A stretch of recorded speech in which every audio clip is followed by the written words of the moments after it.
ल गाइज यो बाटोमा धुपी पनि भेटिने रहेछ कि हेर्नु न यहाँ खतरनाक सा धुपी जङ्गली धुपी है। यसलाई घर लगेपछि यो नि घरवाला धुपी बनिदिन्छ फेरि।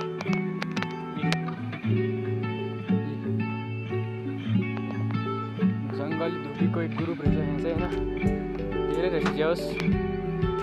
हिँड्दै त जाने क्रममा बाटोमा धुपीको रुख चाहिँ भेटियो होइन। हेर्नु न सानो सानो बोर्डर रहेछ होइन। हेर्नु यहाँ कस्तो बवाल फुलिरहेछ है बाटोतिर है, चौरतिर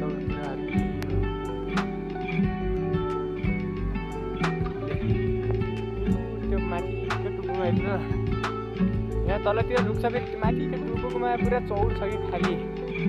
ल यो अर्को प्रकारको धुपीको रुख रहेछ। त्यहाँ काँडा गरेको थियो होइन तल, यहाँ नजिक हेर्नु न कस्तो चिप्लोवाला धुपी रहेछ कि काँडा नगरेको। जिनस एउटै स्पेसिस फरक हो क्या ले। अनि यो के हो गाइज, यो के हो भन्नु न यार कमेन्टमा है। मैले यसको नाम चाहिँ थाहा भएन, तर यहाँ कडा छ खतरनाक होला।